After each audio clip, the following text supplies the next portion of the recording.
नमस्कार मित्रांनो. लोकांना ना भयच राहिलं नाही बघा आजकाल कुठल्या गोष्टीचं, नाही का?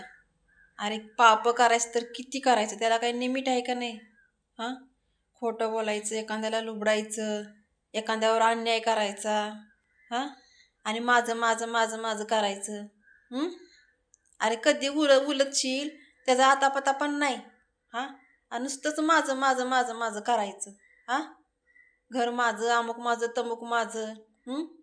अरे त्या तोडक्या फोडक्या वस्तूत पण तुम्ही एवढं हे करताय. हा, काय उरावणे घेऊन जायचंय वे? मला एक सांगा, हे उरावणे घेऊन जायचं असतं तर किती केलं असतं हो लोकांनी. उरावणं तर घेऊन जायचं नाही, सगळं हिथंच पडणार आहे. कधी मरशील त्याचा आतापता नाही. हा, इथे एका मिनिटाचा भरोसा नाही. हं? आणि नुसतंच नाही त्या गोष्टीत माझं माझं आणि माझं माझं. हं? खरंच ही नालायक लोक वागतात तसं आपल्याला काय वागायचं नाही. आपला खरापणा काय आपण सोडायचा नाही. काय, कारण वर गेल्यावर तो देव आपल्याला विचारणारच आहे. आणि केलेल्या पापाचा धडा तिथं तर वाचून दाखवणारच आहेत. कळलं का? किती कर्म चांगले केले आणि किती पाप केल्यात.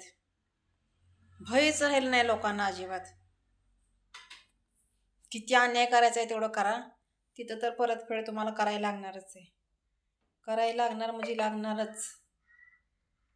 हे लक्षात ठेवलं पाहिजे लोकांनी.